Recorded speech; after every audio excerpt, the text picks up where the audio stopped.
Hey guys, welcome back to another video. I'm Adam, and today we are going to be playing some duels. But what we're doing is discussing the theory of the the Subnautica, Gargantuan, Leviathan.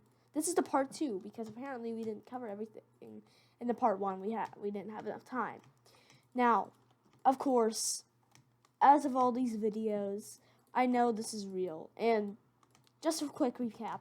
I tried to have the task of solving the entire real story of Subnautica because it is clear, well, at least I have found, it is clear that the entire story isn't revealed. So, now that we have that written down, the first question is the two heads theory. Now, here's the reason why we know the whole story isn't legit. The concept artist for Subnautica ended up trying to write the Gargantuan on the concept art. But here's something to note on. It has two heads. How do we know this? Well, I'm telling you today. Okay, so first of all, the reason why we know they're lying is because of the two heads theory. They have two heads, but in the concept art, obviously they're lying to keep us from knowing the real story of Subnautica. Now, I'm also going to make a few more theory videos.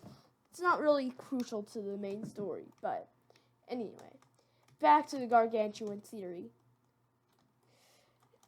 So, basically, the Gargantuan was around about 3 million years ago, and it died. Now, let's first of all think about the lifespan, how long a Gargantuan could live. It looks like it's about a few years old, and compared to the juvenile Leviathan, it looks pretty big in size compared to it. So we can say it's about just a few years older.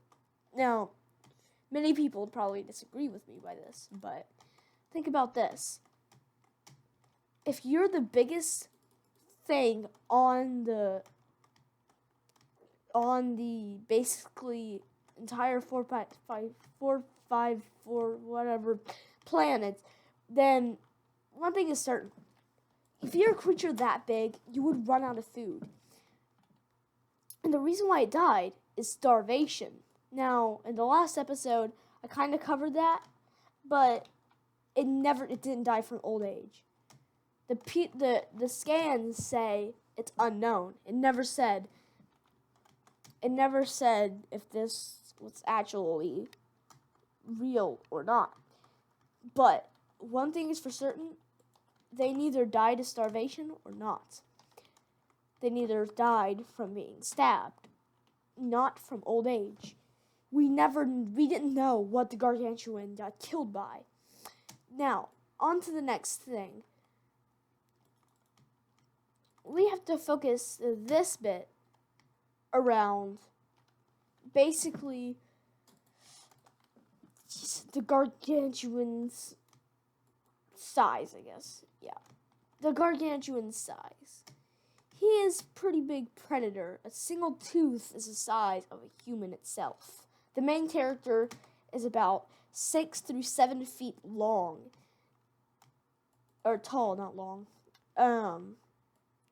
Yet the Gargantuan, a single tooth is the size of his body.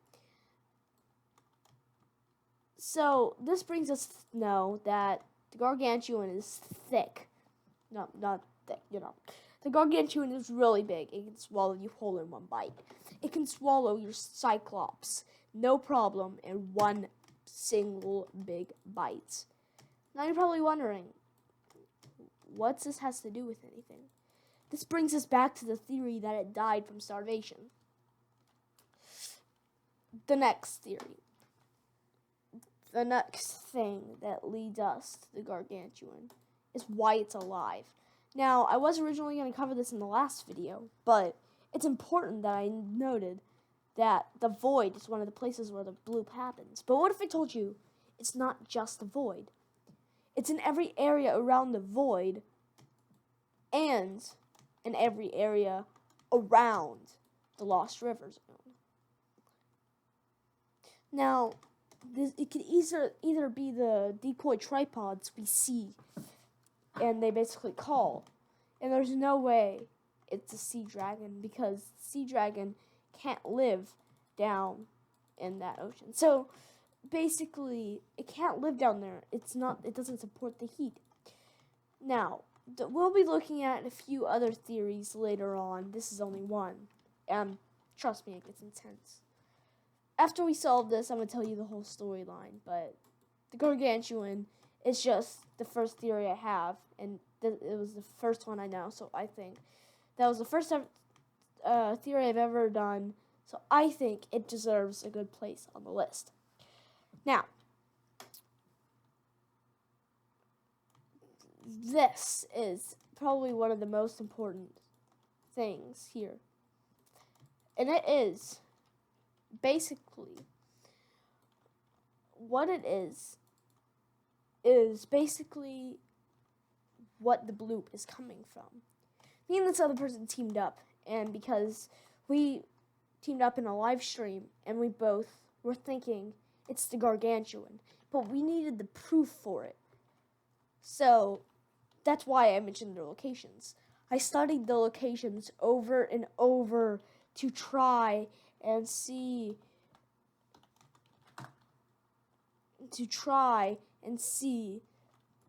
what this storyline is, how it builds up.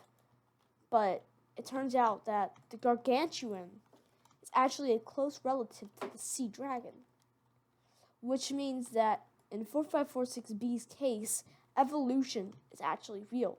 However, in our world, at least IRL, we don't have access to evolution. Evolution is a thing. It might be, but it doesn't make sense. At least if you're a Christian, you know why. Now, let's start this bit off by just saying this simple thing. Shout out to the Last Bacon for helping me fix this storyline up. Now, he's not the person that helped me solve the theory about the Gargantuan, but he did help me with the actual storyline. And that's what I meant. Me and this other person teamed up. Now, next. Die, kid. Nope, okay.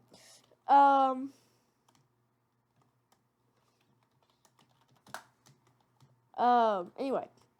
So. Die, kid.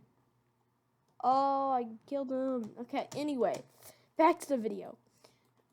I don't know why I'm filming this. I'm just bored. I don't know what else to film right now, so I'll just putting this as the background, and I'll just try to speak along with it. No, just kidding. I'm actually recording this. This isn't pre-recorded. Anyway, back to the video idea. So, basically, what's going on is the Gargantuan is real, and we'll talk about how it got revived later on. But note this, that its lifespan can live about 5 million years, and we only see the Gargantuan was dead for about 3 million years. That goes as far as 4546B's history, which means that the Gargantuan can't go back that far.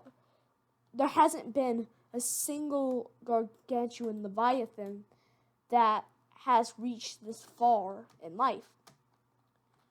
It's because of 4546B is a relatively new planet. Very relatively new. Very new, I guess. Not relatively, but you know.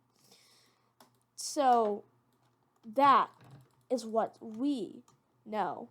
And that's the most important thing. And the Gargantuan's revival is the lead for the next episode. I'll tell you why in the next episode. The Gargantuan, trust me, is actually Um,